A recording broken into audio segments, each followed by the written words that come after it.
Halo teman-teman, akhir-akhir ini muncul sebuah kontroversi ya. Kontroversi atau kegaduhan ya di dunia maya Indonesia. Jadi terjadi karena Deddy Corbuzier mengundang pasangan gay dari Jerman yang menikah di Jerman karena undang-undang di Jerman mengakomodir pernikahan sesama jenis ya. Jadi dua laki-laki ini menikah di Jerman, salah satunya adalah orang Indonesia, kemudian diundang oleh Deddy Corbuzier dan akhirnya terjadi kegaduhan di Indonesia tentang hal itu. Di video kali ini aku tidak ingin membahas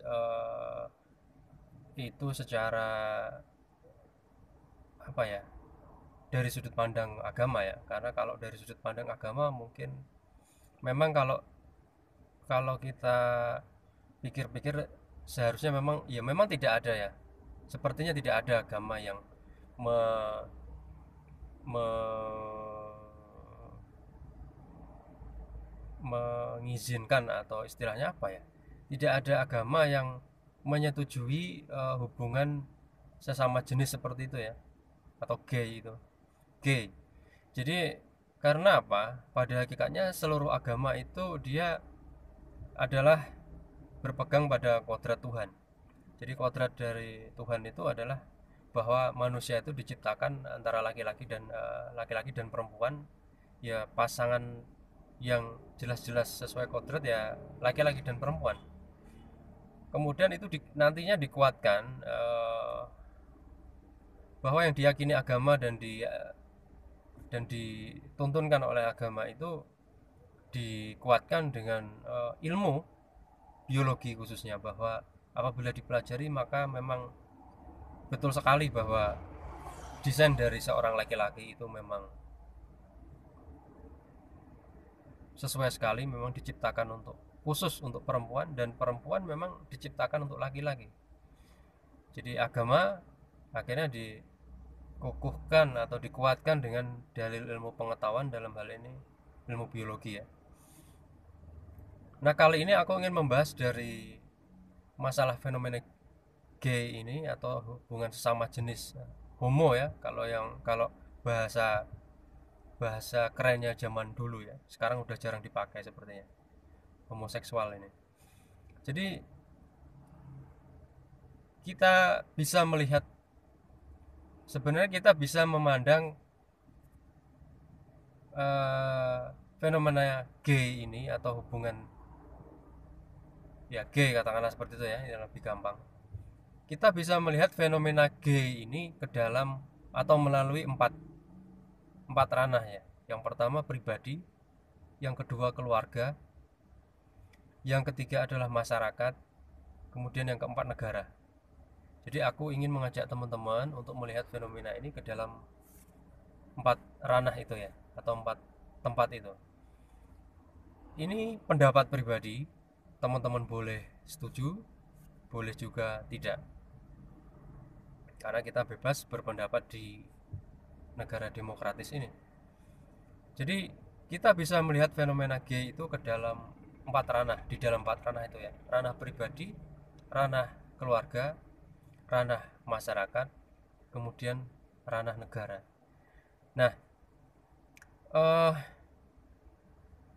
pembahasan ini dengan cara melihat fenomena gay ke dalam empat ranah ini, kita juga harusnya akan langsung bisa ya menyikapinya melalui cara pandang itu. Yang pertama di ranah pribadi. Oke, gay di ranah pribadi, pribadi itu satu orang ya. Jadi apabila ada seorang laki-laki dia memiliki kecenderungan atau memiliki sifat dan sikap gay, itu tidak masalah sebagai sebagai pribadi. Itu adalah, ya tidak menjadi masalah, karena dia dia cuma menyimpan untuk dirinya sendiri ya. Dia mungkin beraktivitas seperti biasa ya, sekolah, kuliah atau kerja, dan dia memang bersifat gay atau memiliki karakter gay, itu tidak masalah. Karena dalam ranah pribadi itu tidak mengganggu orang lain, dan dia tidak melakukan aktivitas apapun yang mencelakakan orang lain, membahayakan orang lain, atau melecehkan orang lain. Itu ranah pribadi.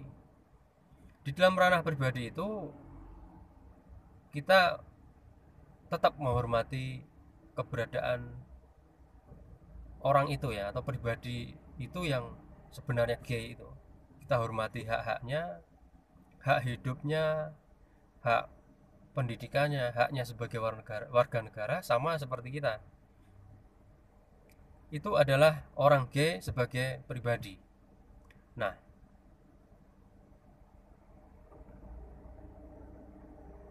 ketika berada di ranah itu, person atau orang yang berkarakter gay itu harusnya dia bisa bersikap sehingga dia mendapatkan solusi bagi dirinya sendiri. Solusi yang diharapkan tentunya ya dia harus punya kesadaran untuk bagaimana cara dia mengobati dirinya ya. Jadi bagaimana supaya dia bisa kembali ke jalan yang benar. Nah, ini yang kadang-kadang sulit untuk dilakukan. Kita tidak tahu kecenderungannya apa di dalam jiwa mereka ya, pergolakan apa yang ada di dalam jiwa mereka. Tapi kalau dari sudut pandang ini, di titik ini harusnya mereka itu harusnya secara sadar lalu harusnya ingin untuk mengobati diri mereka ya, sehingga mereka tidak jadi gay. Nah, itu yang pertama ya. Mereka harus berupaya untuk sadar bahwa harus sadar diri bahwa diri mereka itu gay dan harus berobat. Nah, apabila itu tidak terjadi, kita masuk ke ranah keluarga sekarang. Biasanya dan semestinya ya, semoga aja memang iya ya.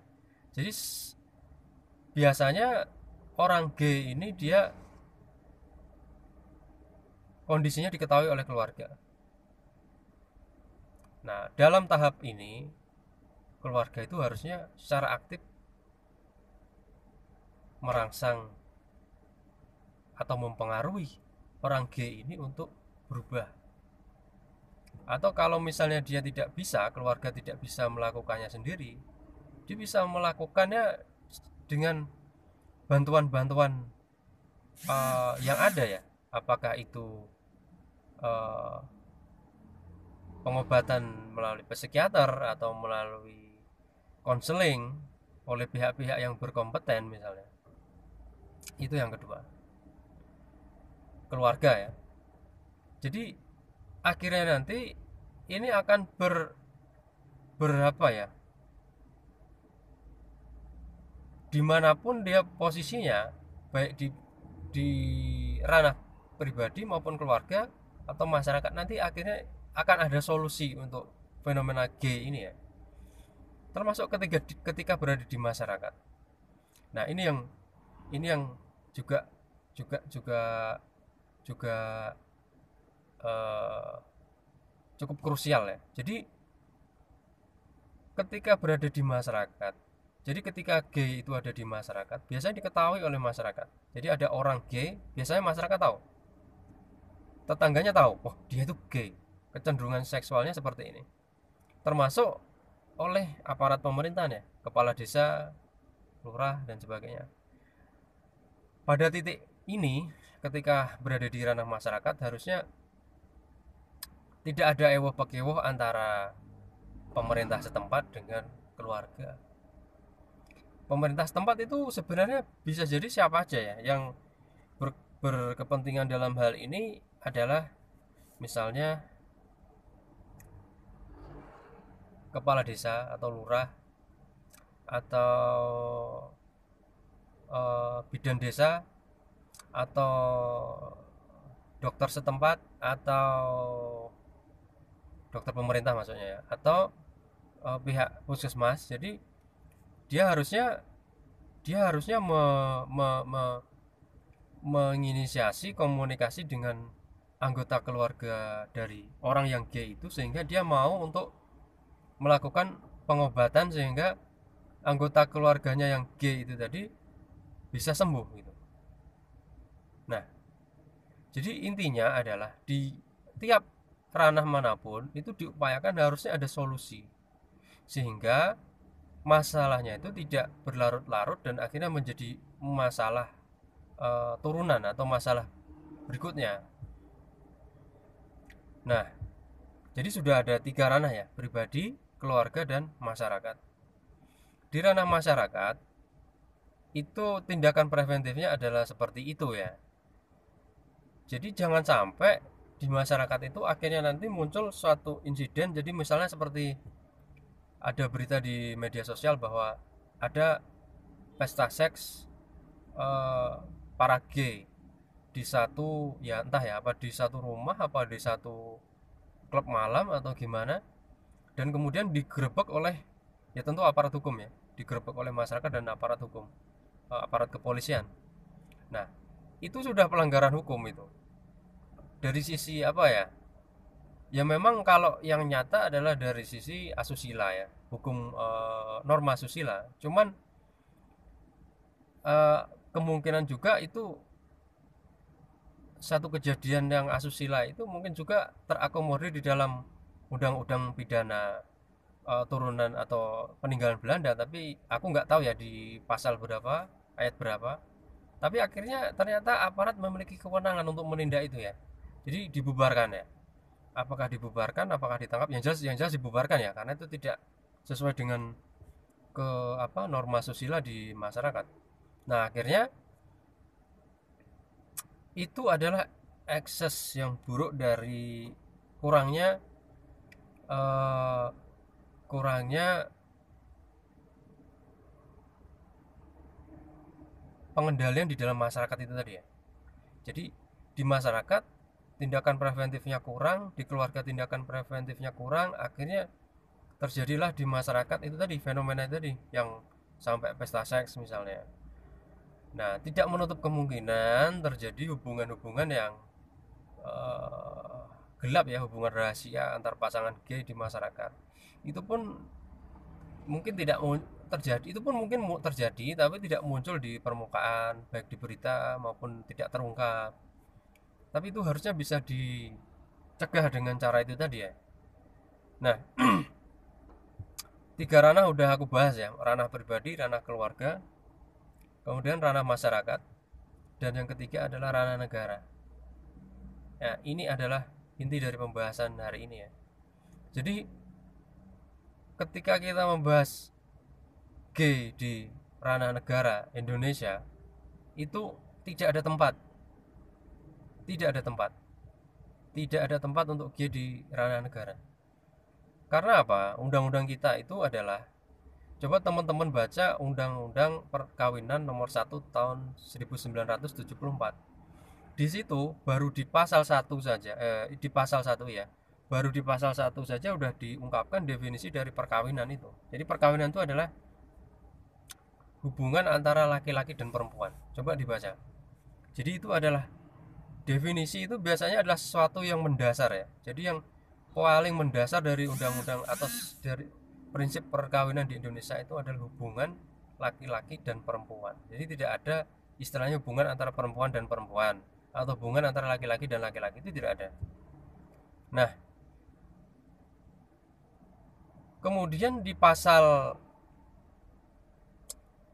lupa ya, 56 kalau nggak salah. Pasal 56 Undang-Undang Perkawinan itu disebutkan gini. Eh, perkawinan yang dilangsungkan di luar negeri itu tetap sah. Gini-gini. Pernikahan yang dilakukan di luar negeri itu tetap sah asal tidak bertentangan dengan undang-undang perkawinan Indonesia. Jadi misalnya laki-laki perempuan, jadi WNI warga negara Indonesia, dua-duanya laki-laki dan perempuan itu orang Indonesia. Dia nikah di Jerman atau nikah di Cina.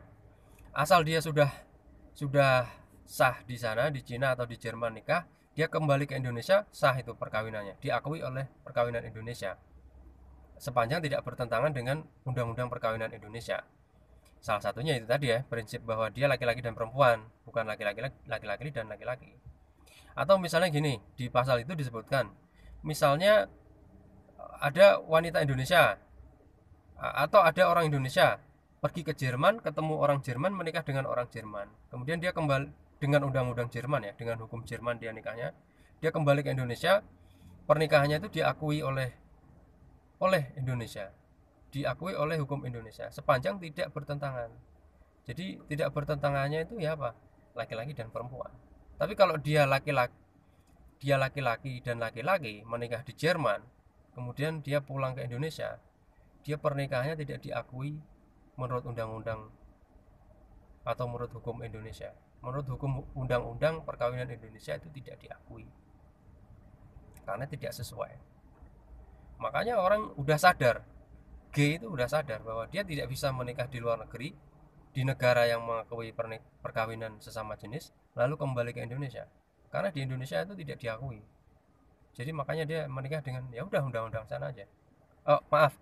Makanya dia akhirnya pindah kewarganegaraan. Ini kuncinya. Dia harus pindah kewarganegaraan ke negara yang dimana negara itu mengakui itu. Jadi kalau sepanjang dia warga negara Indonesia, itu dia ketika dia menikah sesama jenis di negara manapun, dia kembali ke Indonesia, perkawinannya tidak sah karena dia masih warga negara Indonesia. Itu yang menyatakan itu adalah Undang-Undang Perkawinan Indonesia nomor 1 tahun 74 dan masih berlaku. Nah, sekarang lebih jauh tentang Undang-Undang Perkawinan nomor 1 tahun 74 ya. Jadi gini, kita menyikapi ini gini ya. Ini sekali lagi ini pendapatku, tapi ya silakan teman menilai bagaimana ya. Undang-Undang nomor 1 tahun 74 tentang perkawinan itu adalah dibuat tentu adalah untuk kebaikan negara kita. Dan itu sudah dibuat berdasarkan prinsip-prinsip berdasarkan prinsip ketuhanan ya. Bahwa Indonesia itu ingin menciptakan suasana yang lebih religius. Dulu sebelum undang-undang perkawinan itu dibuat, itu orang beda agama itu boleh nikah loh di Indonesia. Tapi berdasarkan undang-undang nomor 1 tahun 74 ini, itu sudah tidak bisa lagi. Karena prinsip religiusitas itu udah betul-betul dikedepankan di dalam undang-undang itu ya. Nah, selain daripada bahwa pernikahan itu sah apabila sesuai dengan agama dan kepercayaannya masing-masing, pasal 1 tadi tidak bisa dikesampingkan bahwa pernikahan adalah hubungan antara laki-laki dan perempuan. Itu sangat prinsipil. Nah, karena undang-undang ini dibuat untuk menciptakan, ada tujuan besar ya yang ingin dicapai dari undang-undang ini ya, bahwa negara itu mau yang menempati negara Indonesia ini adalah orang-orang religius dan orang-orang benar gitu loh, orang-orang yang berada di jalurnya, orang-orang yang berada pada kodratnya gitu loh. Jadi yang menempati negara ini otomatis adalah pasangan-pasangan suami istri yang benar gitu ya, antara laki-laki dan perempuan, laki-laki dan perempuan, laki-laki dan perempuan. Nggak peduli kamu agamanya apa, yang penting laki-laki dan perempuan. Ya nanti kalau kita sedikit menyetir masalah agama ya, intinya negara ini tidak mau diisi oleh seperti kaumnya Nabi Lut ya, yang suka sesama jenis itu tadi. Jadi harus laki-laki dan perempuan. Makanya di Indonesia ini meskipun gini, posisi teman-teman misalnya atau aku misalnya, ya teman-teman ya, misalnya kita ini muslim, satu saat kita kedatangan tetangga sebelah rumah, misalnya dia agamanya adalah agama A, tapi di dalam agama kan kadang-kadang ada aliran atau sekte ya, agamanya A, sektenya misalnya ada sekte X misalnya. Nah, itu misalnya tetangga itu namanya Pak Iwan dan Bu Iwan. Nah, teman-teman tentu tidak akan terlalu mempedulikan dia itu dulu nikahnya gimana caranya, atau mereka itu dulu gimana ya, berdasarkan agama apa dia menikah. Nggak akan.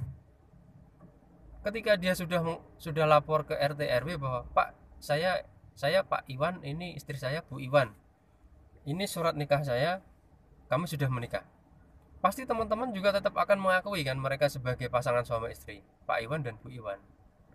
Jadi prinsipnya seperti itu ya pernikahan di Indonesia ya. Yang penting laki-laki dan perempuan udah normal. Yang penting nanti dilakukan oleh sesuai dengan ajaran agama dan kepercayaan dan udah disahkan oleh negara. Nah, kalau sudah laki-laki dan perempuan dan dilakukan prosesnya melalui agama dan kepercayaan, pasti akhirnya akan disahkan oleh negara ya. Artinya apa? Yang juga nikah bukan dengan cara agama, tapi berdasarkan cara kepercayaan adat itu juga bisa diakui oleh negara. Sepanjang laki-laki dan perempuan, karena prinsipnya berdasarkan undang-undang perkawinan kita, pernikahan itu adalah antara laki-laki dan perempuan. Akhirnya itulah kita masih bisa mengakui Pak Iwan dan Bu Iwan sebagai pasangan suami istri. Nggak peduli dia dulu nikahnya di mana, dengan cara apa. Nah, tujuan yang ingin dicapai oleh undang-undang ini adalah dia mau negara ini dihuni oleh orang-orang yang benar, yang berada di jalurnya, yang hidup sesuai dengan kodrat. Maka dari itu, aku tuh malah berpendapat ya bahwa harusnya pasangan gay itu nggak boleh datang ke Indonesia. Jadi misalnya ada orang Jerman, menurut undang-undang Jerman dia udah nikah ya, Mr. X dan Mr. Z misalnya, dia datang ke Indonesia untuk wisata misalnya, itu harusnya nggak boleh masuk itu. Karena apa? Dia bukannya dia bertentangan dengan undang-undang kita, bukannya dia bertentangan dengan undang-undang perkawinan kita, tapi dia bertentangan dengan tujuan yang ingin dicapai oleh undang-undang perkawinan kita. Tujuan yang ingin dicapai oleh undang-undang perkawinan kita itu apa? Bahwa negara ini maunya ditempati atau dihuni oleh orang-orang yang benar gitu. Nah, jadi saranku pertama harusnya pasangan gay dari luar negeri, siapapun itu tidak boleh masuk ke Indonesia. Ya, mereka boleh masuk sendirian. Jadi misalnya Mr. X yang punya apa ya itu, yang istrinya namanya Mr. Y, itu dia boleh masuk ke Indonesia kalau sendirian. Kalau dia masuk bareng dua-duanya harus ada sanksi apa ya, pidana mungkin ya. Nah, jadi saranku yang pertama ya itu tadi ya, kembali ke pemahaman itu tadi ya, bahwa itu bertentangan dengan tujuan besar yang ingin dicapai oleh Undang-Undang Perkawinan Indonesia. Nah, jadi caranya kalau memang itu mau dilakukan ya harus dilakukan revisi juga terhadap undang-undang itu. Ditambahkan klausul itu bahwa di revisi di undang-undang itu ditambahkan bahwa karena undang-undang perkawinan kita menganut prinsip pernikahan antara laki-laki dan perempuan, ya kan? Maka tidak boleh ada pasangan gay hidup dan atau tinggal di Indonesia. Sehingga konsekuensinya apa? Imigrasi tidak bisa mengizinkan pasangan gay masuk ke Indonesia. Caranya gimana? Ya otomatis melalui mekanisme pemberian visa. Kalau ada pasangan gay, dia mengajukan visa untuk kunjungan ke Indonesia ya jangan dikasih. Di situ harus ada isiannya di visa itu ya, isian permohonan visa. Namanya siapa, warga negaraan mana, istrinya siapa, laki-laki atau perempuan istrinya. Ya nggak apa-apa, istrinya itu laki-laki atau perempuan pasangannya itu. Isiannya terlihat konyol, tapi ya gimana lagi? Fenomena di dunia ini kan sudah ada negara yang hukumnya mengizinkan perkawinan sesama jenis. Intinya itu teman-teman ya, yang ingin aku sampaikan bahwa kita ketika memandang sesuatu dari sudut pandang negara itu, aku kira lain lah. Cara pandang kita itu pasti lain dengan cara kita memandang sesuatu berdasarkan kacamata pribadi. Kalau dari sudut pandang negara, aku berkeyakinan bahwa pasangan gay itu tidak boleh masuk dan tinggal di Indonesia. Tidak boleh masuk dan tidak boleh tinggal di Indonesia. Ya, itu teman-teman pendapatku tentang fenomena gay ini. Semoga pemerintah atau negara itu bisa kedepannya lebih bijak lagi dan lebih